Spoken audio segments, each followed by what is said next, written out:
Bismillahirrahmanirrahim. Tadi imamnya sholat juga menopang Gojek karena nggak lama-lama nopang Grab, nopang Kernet, nopang penjaga Indomaret, penjaga bensin, pom bensin. Nah dia hanya punya waktu 5 menit terus imamnya baca Baqarah. Iya imamnya mursyid, mungkin dia tambah lama tambah dapat aplaus dari muhibbinnya, tapi makmumnya dia tambah lama tambah dapat penghormatan dari pecintanya, tapi kitanya wah khusyuk wali kan, dia dapat status naik lah, kita yang sudah tidak ikut jadi wali diganggu apa pekerjaannya. Kalau ada imam seperti itu sampai mufaroqah saja, niat ya Allah sampai sini saja saya makmum orang itu, silakan orang itu punya urusan sendiri dengan jenengan, ya sudah atau salib saja apa. Itu boleh kalau dalam fikih namanya apa? Mufaroqah. Mufaroqah itu niat, tapi kamu jangan langsung selonong mufaroqah, niat dulu pamit sama Allah bahwa sekarang mau mufaroqah. Ya, tapi ya jadi sholat yang aneh kan, imamnya masih rukuk, kamu terus sujud, terus apa-apa selesai ya. Mungkin dalam pandangan itu orang lain ini maksudnya makmum gimana ini kok begini. Tapi sudahlah Allah Maha tahu. Insya Allah dimaklumi. Ya saya baca tentang Fatihah ya, karena sampean pasti sering baca Fatihah. Supaya apa? Sekaligus jadi jimat lah gitu. Jadi kalau kamu sering di jalan-jalan yang mungkin sepi atau mungkin kan tidak semua teman Grab itu nasibnya bagus yang di Semarang Jogja, mungkin yang di Kalimantan di Papua kan ada yang 10 kilo gak ketemu rumah ya kan, yang lihat di TV itu kan kasihan kan, sudah 10 kilo gak ketemu rumah, penumpangnya kuwekar preman tuh kan, ini makan orang enggak kan gitu. Kan ujiannya dua, kalau penumpangnya cantik itu ya kecoba syahwat, kalau preman takut, jadi orang itu selalu ujian itu. Sing sedengan itu kan jarang orang itu. Jadi kalau penumpangnya perempuan cantik ujiannya itu syahwat, kalau preman ujiannya ketakutan. Kalau orang yang lemah bawa uang ujiannya kamu ingin garong. Jadi hidup itu memang semuanya ujian. Liyabluwakum ayyukum ahsanu amala. Makanya saya sering ditanya oleh teman-teman, Gus, nah ujiannya kenal wong wedok elek piye? Sama, kenal wong ayu ujiannya syahwat, kenal wong elek ujiannya ngenyek, itu sama-sama dosa. Syahwat ya dosa, ngenyek juga dosa. Wah elek keriting untune metu ya dosa, ngomong gitu. Kadang-kadang orang berpikir enak kancanan wong elek enggak dosa. Kata siapa? Kancanan wong elek itu ya dosa karena bawaannya ngenyek. Ngenyek itu menyepelekan itu. Makanya saya itu ya enggak mau berteman sampean. Nanti kan bawaannya ngenyek atau seneng ya enggak tahu saya.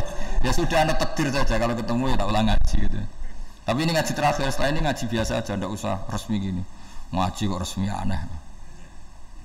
Pokoknya nanti suatu saat kalau pandemi sudah berlalu saya akan ngaji Rebonan, ini ngaji yang kurang bagus karena ngatur kiai kurang berkah ini nanti, tapi ya lumayan lah masih mau ngaji.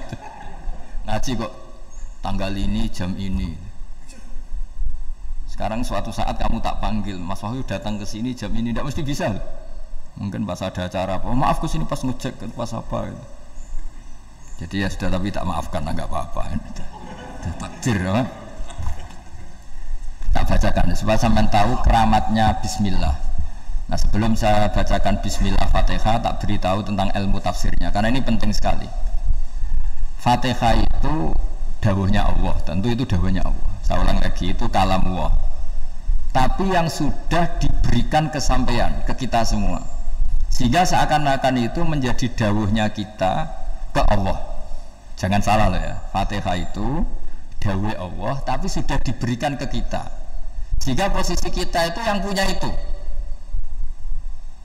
Nah kenapa ini perlu dijelaskan? Karena nanti ada kalimat iyyaka na'budu wa iyyaka nasta'in. Kalau itu masih kalam Allah, berarti Allah ngomong ke kamu, ngendikan ke kamu, kepadamu aku menyembah. Masa Allah menyembah kamu? Nah, sehingga ilmu tafsir itu menyelesaikan itu dulu ya. Saya ulang lagi ya, sebelum sampean sering baca Fatihah, aku yakin ya sering baca. Ini barokahnya tidak paham itu tidak pernah janggal. Enggak paham itu ya penting supaya ada iskal, enggak janggal. Sebetulnya di kalimat itu ada yang janggal. Kalau Fatihah itu kalimatnya Allah atau kalam Allah, bagaimana dengan kata-kata iyyaka na'budu? Masa Allah ngendikan ke kita, kepadamu kami menyembah? Masa Allah menyembah kita? Maka penyelesaiannya secara ilmu tafsir gimana? Semua ulama mengatakan, bukan satu dua, semuanya mengatakan Di Fatihah itu semuanya diberi kawalan kalimat. Saya ulang lagi ya, di Fatihah itu semuanya diberi awalan kalimat qulu, katakan wahai hambaku begini. Ya, katakan wahai hambaku begini. Nah, begini ini pelajaran dari Allah yang sudah diberikan ke kita. Terus kita mengatakan bismillahirrahmanirrahim, alhamdulillahirabbil, termasuk kita mengatakan iyyaka na'budu wa iyyaka nasta'in. Jangan bayangkan Allah ngendikan ke kita. Kalau Allah ngendikan kita berarti gini, hei wahyu ihdinas siratal mustaqim, tunjukkan saya jalan yang benar. Nah nanti kamu terus, ya Allah, Anda aja minta tolong saya minta tolong siapa kan, jadi panjang kan. Ya, saya ulang lagi ya. Jadi itu di Ulumul Quran diterangkan gimana sebelum baca Fatihah, ya. Fatihah itu kalamullah, ngendikane Allah, tapi yang sudah diajarkan ke kita dan sudah milik kita, sehingga kalimat itu menjadi milik kita. Tapi ya kalamullah, tetap kalamullah, tapi sudah menjadi milik kita. Udah paham ya? Ya pinter nah. Ya, karena kalau tanpa penjelasan seperti ini, Anda akan iskal. Bagaimana Allah, iskal itu janggal. Bagaimana Allah mengatakan iya karena butuh? Kan jadi aneh ya. Ya, jadi tak jelaskan secara ilmiah ya. Jadi kata ulama-ulama tafsir, ayat-ayat Quran seperti ini sebetulnya dimulai dari qulu, apa? Meskipun enggak dilafatkan. Itu kan sama dengan qul huwallahu ahad Muhammad, katakan kalau Tuhan itu satu. Ya namanya Quran itu kan kalam Allah, membina nabinya, membina umatnya. Makanya dikatakan atau enggak, di sini tersembunyi kata qulu, katakan. Ya, jadi ya ibarat apa itu? Kamu ngajari anak kamu lah, panggil jenengan bapak kulo. Itu maksudnya anak itu, kalimat itu kalimat kamu, tapi kamu ajarkan ke anak kamu. Terus anak kamu bilang, Pak jenengan bapak kulo. Nah, ketika kamu mengatakan jenengan, bukan kamu mengatakan jenengan anakku, berarti anakmu itu bapakmu, kan lucu kan? Anak kamu ajari jenengan bapak kulo, kamu engkau bapak saya. Terus anak kamu mengulang jenengan atau kamu bapak saya. Berarti itu kalimat yang kamu ajarkan, tapi sekarang sudah milik anak kamu. Kalau itu kalimat kamu kan lucu, masa anak kamu bilang bapak. Nah itu seperti itu. Jadi ulama memberi solusi atau jawaban iyyaka na'budu. Ya itu sebelumnya ada kata-kata qulu, katakan wahai hambaku, hubungan kamu dengan saya adalah katakan iyyaka na'budu wa iyyaka nasta'in. Terus hubungan kamu dengan saya katakan juga dalam doamu ihdinas siratal mustaqim. Jelas ya, jadi itu kalam Allah yang sudah milik kita karena diajarkan Allah untuk kita. Dong ya? Ya dong, gak jelas gak. Tapi bagus, gak jelas itu bagus. Kalau kamu jelas gak jadi dikrep, jadi gubernur. Min azimi fadliha kasratu asma'iha wa fadail ukhra. Ini cerita dramatisnya surat Al-Fatihah. Qala Abu Hurairah radhiyallahu anhu inna iblisa ranna khina unsitat Al-Fatihah. Jadi iblis itu begitu kesakitan. Ini kitab Abu Abdul Farad karangannya Syekh Muhammad Alawi, juga kutipan dari beberapa kitab. Yang jelas beliau sendiri juga ngutip dari beberapa riwayat di beberapa hadis, halaman 1, 2, 3. Ketika Fatihah turun itu iblis kesakitan kayak orang sakit gigi lah, tersiksa sisanya karena turunnya surat apa? Al-Fatihah. Artinya kalau Anda baca Fatihah dijiwai, maka Anda melemahkan setan, melemahkan iblis. Wa qala Mujahid khina unzilat Fatihatul kitab ronna fastama indahu asyayatin. Jadi ketika Fatihah itu turun, iblis itu terkapar lah kira-kira, sampai dijenguk banyak setan. Jadi kamarnya di ICU lah kira-kira gitu kalau sekarang itu, entah COVID entah enggak tahu, pokoknya di ICU sampai dijenguk banyak setan. Enggak tahu bawa apa enggak tahu, pokoknya dijenguk banyak setan. Nah yang nyangoni karena ini apa? Ketuanya apa? Pingsan, sakit. Jadi iblis itu sakit sampai dijenguk anak buahnya setan-setan. Ya semoga kalian semua tidak kenal setan. Kalau kenal berarti teman, apa? Wa qalu misla dzalik wa qala lahum laisa mimma taquluna syai'un walakin unzilat suratun laisa ajru qailiha illa an harrama wa alaihi nar jahannam. Saya ini bukan sakit fisik kata iblis. Kamu tidak usah jenguk saya, datangkan dokter terbaik, tidak usah. Saya ini tidak sakit fisik. Saya ini sakit karena ada surat yang diturunkan, yang pahala yang melafatkan surat itu pasti selamat dari neraka. Padahal misi terbesar saya ini supaya manusia masuk neraka. Sekarang punya tamengnya. Wah pusing kan? Ya seperti orang lah goda sampean ternyata sampean setia itu kan pusing. Nah ternyata tidak setia itu yang akhirnya ribet kan itu. Jadi iblis itu cita-cita terbesarnya kan semua orang itu masuk neraka. Nah sekarang turun satu surat yang gara-gara surat itu siapapun yang baca dijamin selamat dari neraka. Jadi walakin unzilat suratun laisa ajru qailiha illa an harramallahu alaihi nar jahannam. Karena jadi dia shock lah itu kalau orang di Jawa itu bilang shock. Aduh sial nasib saya ini umat nggak bisa saya goda lagi karena tamengnya tadi punya. Qad tolakai dukum wa makrukum. Rekayasa kalian sekarang itu tidak ada gunanya semua. Nah, ini alhamdulillah di Indonesia kelihatan kan banyak yang miskin, banyak yang susah. Tapi selagi mereka masih sholat, tuh keinginan mencari halal itu masih tinggi. Kayak apa kita di tengah kota, jauh dari anak istri, jauh dari tetangga. Biasanya kalau orang jauh dari anak istri, tetangga kan sakar PDW. Tapi yang soleh masih banyak, sudah jauh dari keluarga tetap lurus. Loh kalau yang dekat lurus kan wajar, konangan wong akeh kan. Ini sudah jauh masih lurus. Nah ini nggak lepas dari barokahnya surat apa? Surat Fatihah tadi. Jadi karena ada surat yang menjamin pelafalnya atau qailiha terbebas dari api neraka. Wa qalat as-sayatinu lahu is ayyusai'in ta'muruna ya maulana. Faqala lahum idhabu wajtahidu hatta tukhfilu qulubahum hatta la yaqulu hadhihi surah. Lalu kita gimana? Jari para setan gitu. Lalu kita gimana? Terus kata iblis, sudah bikin mereka lupa sehingga tidak baca lagi. Selagi masih baca kita pasti keok. Jadi kalau sampean sudah jarang baca Fatihah itu berarti sudah bagian dari kemenangan apa? Iblis. Jadi kalau sampean sudah jarang baca Fatihah itu berarti bagian dari kekalahan Anda, kemenangan iblis. Masih sering baca? Berapa kali? Terus apa lagi?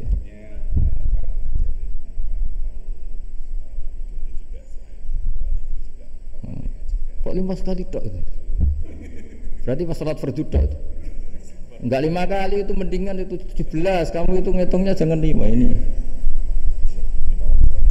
5 waktu itu berarti lumayan kan? Berapa? 17 ya? Ya. 17 ya? Ya 17, tapi kalau makmum tuh sering separuh kan, apalagi makmum taraweh. Ya kan? Makmum taraweh itu bacanya Fatihah ada yang sempurna enggak ya? Ya enggak lah.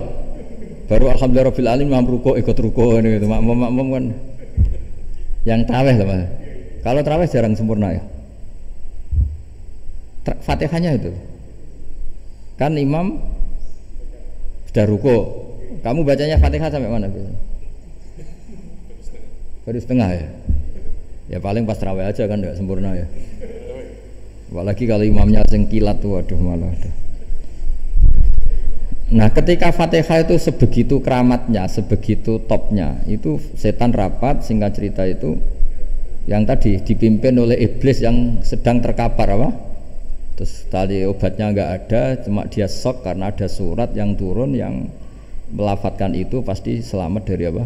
Neraka. Nah ini gimana saran Anda? Terus sarannya adalah bikin orang-orang itu lupa tidak baca Fatihah. Nah ini rapatnya iblis. Idhabu wajtahidu hatta tukhfilu qulubahum hatta la yaqulu hadhihi surah.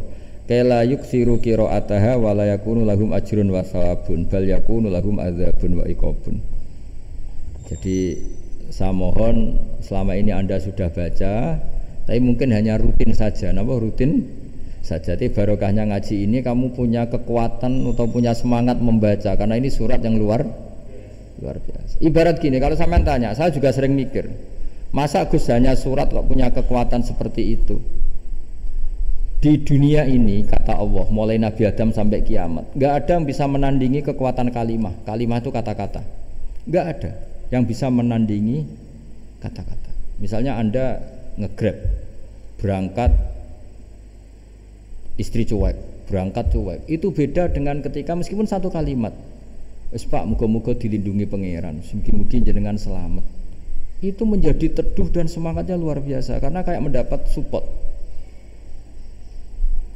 Jadi kira-kira kalimat itu hubungannya kita dengan Allah, Fatihah itu seperti itu. Kamu melafadzkan satu kata-kata yang dibenarkan langit bumi, dibenarkan aras, dibenarkan malaikat, dibenarkan semua penghuni di dunia ini.